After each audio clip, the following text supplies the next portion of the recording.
Hello and welcome to MCTV News. My name is Greer Hazard. And my name is Palmer Naftel. Here are tonight's top stories.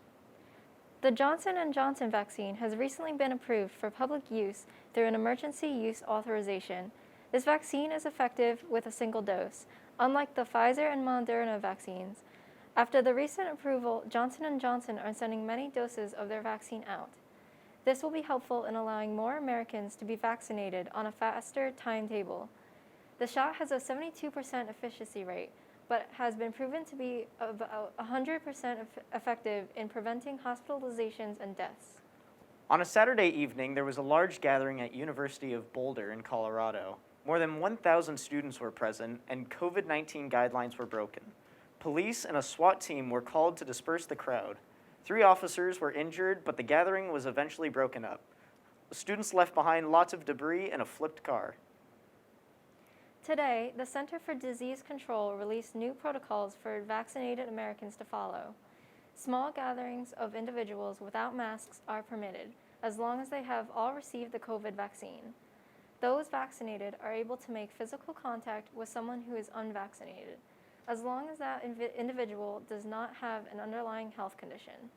The CDC still urges everyone, regardless of vaccination status, to wear a mask and maintain social distancing when in a public setting.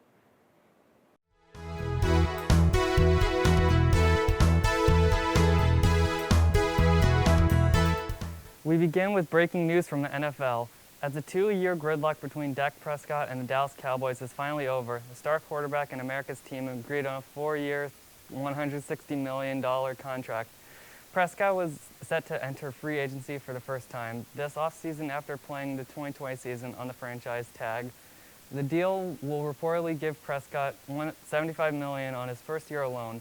After coming off that gruesome leg injury, it makes sense that Prescott would want long-term security from Jeffrey Jones and the Cowboys organization.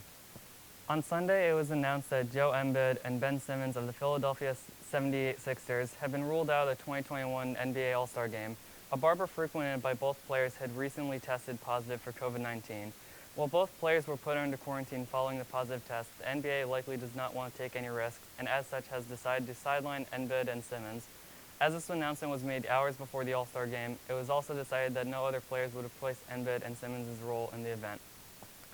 Recently, 2 players for the Cleveland Indians have been indefinitely suspended for breaking the MLB's COVID-19 protocols. The players, Jose Ramirez and Franmil Reyes, both visited an indoor restaurant after Reyes received a haircut on Friday. The players have since been isolated from their teammates. This is not the first time the Cleveland team has broken the MLB's COVID restrictions, as last season, pitchers Mike Clevinger and Zach Plesac were temporarily suspended for similar activity. While manager Terry Francona is disappointed in the momentary loss of 2 of his players, he also understands that these restrictions were put in place for a reason and teams must follow them if they want to continue to play this season.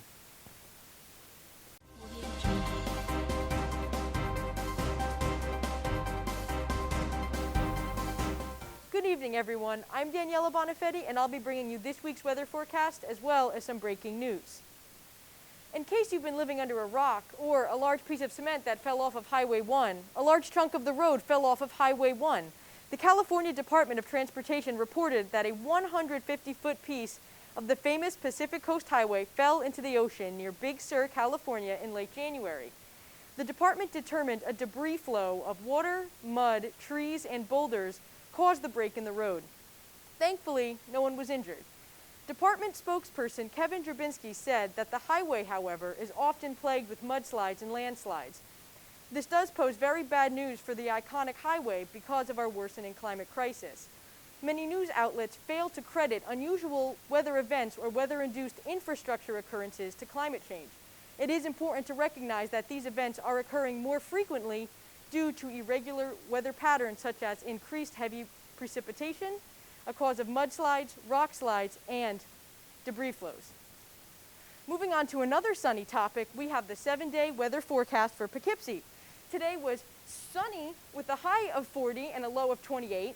Tomorrow will be partly cloudy with a wonderfully warm high of 56 and a low of 26. We're looking at warmer temperatures the next few days with highs of 58 and 65 Wednesday and Thursday. Low temps warming up to 35 and 50. Friday will also be a warm 63 degrees, but is predicted to rain. Unfortunately, we're back to cooler temperatures Saturday and Sunday with highs of 48 and 41 and lows of 30 and 28 degrees. That's all for this week's weather forecast. I'm Daniela Bonifetti, and I'll see you around campus. As of March 5th, Iceland has undergone about 20,000 earthquakes in the past week. The largest tremor had a magnitude about 5.7, which is considered moderate. Luckily, not a lot of damage has been reported, as most of the quakes have been quite small. Scientists don't know the cause of the earthquakes, but some hypothesize that there have been a disruption in the magma of the volcanoes on the island. Locals are both anxious and excited about the swarm of sudden earthquakes because they might cause a volcano to erupt. These eruptions are usually safe and not likely to disrupt the local towns or airport. Eruptions are also a source of tourism for the island. Volcano watchers are excited as they set up cameras to live stream the event should take place. This past Saturday, the Senate passed a $1.9 trillion COVID relief bill. Within this bill was a $28.6 million grant program increase aimed at helping restaurants. The bill also includes a payment of $1,400 to those who qualify, $14 billion payments in payroll support for U.S. airlines, as well as funding to further progress the distribution of COVID vaccinations. Apple's iMac Pro, one of the Apple company's most popular devices, will no longer be manufactured. Current stocks of the iMac Pro will continue to be sold, but no new shipments will be delivered to tech stores. Although once deemed the top computer from Apple, the new 27-inch iMac has become the go-to for Apple product lovers.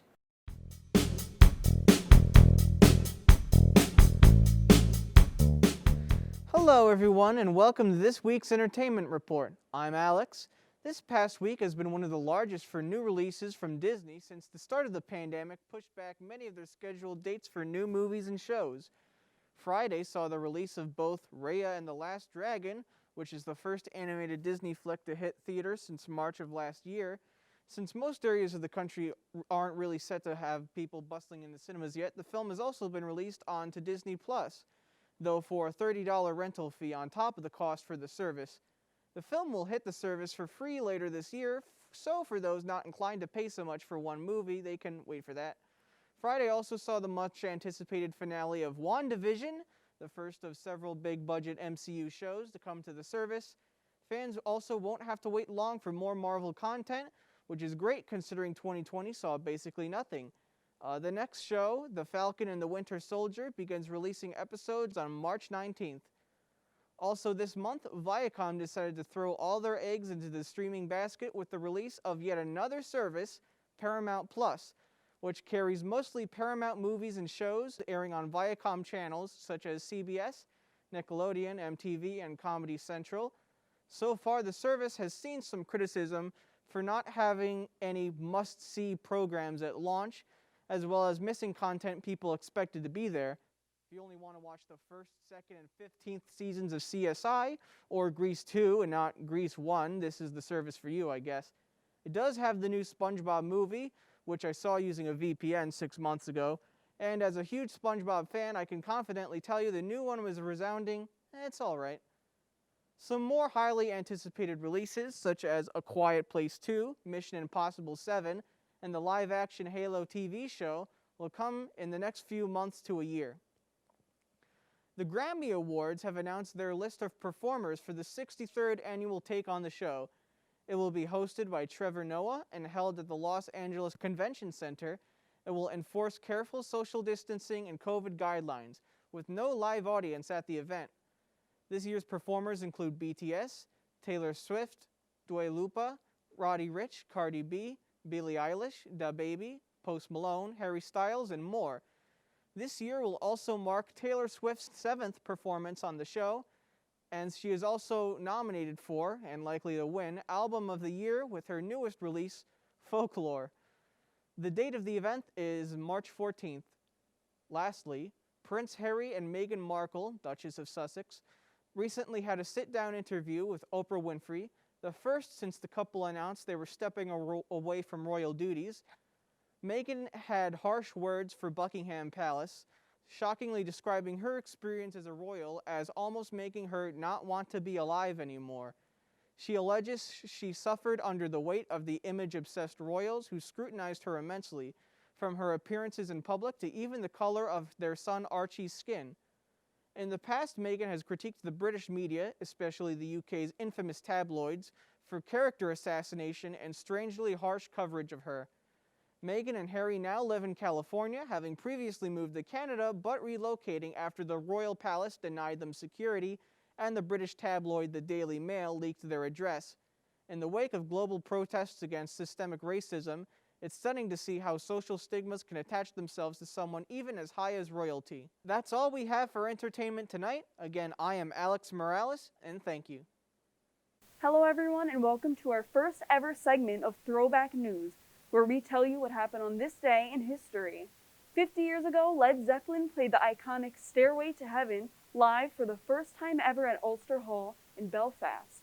On that Friday night of March 5th, 1971, the band walked up on stage without any opening act and made history.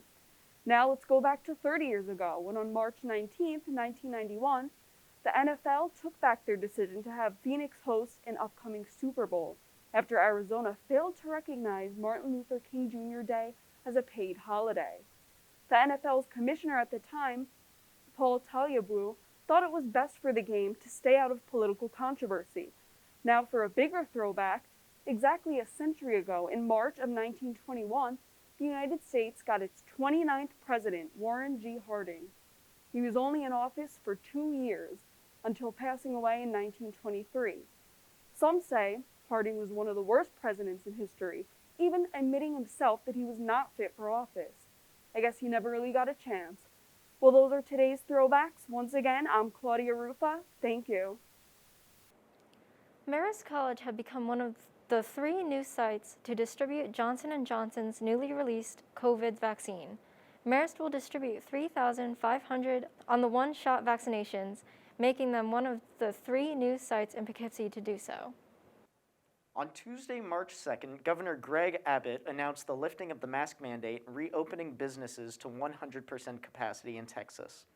Abbott declared the mandate to take effect this Wednesday, March 10th. The governor agrees that proper face coverings and social distancing should be continued. However, he does not think that the government should need to mandate it. His decision comes after the snowstorm that tore through Texas last month and disrupted millions of Texan citizens. Some people disagree with the mandate, saying it is too early to reopen, while others believe that they must rebuild their economy. Broadway has been shut down since the beginning of the pandemic last year.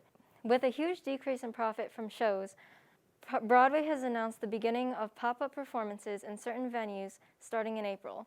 The venues will be able to occupy up to 33% capacity.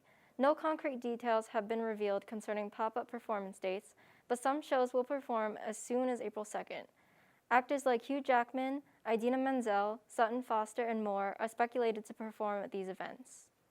Thank you for watching this week's segment of MCTV News. Again, my name is Greer Hazard. My name is Palmer Naftel.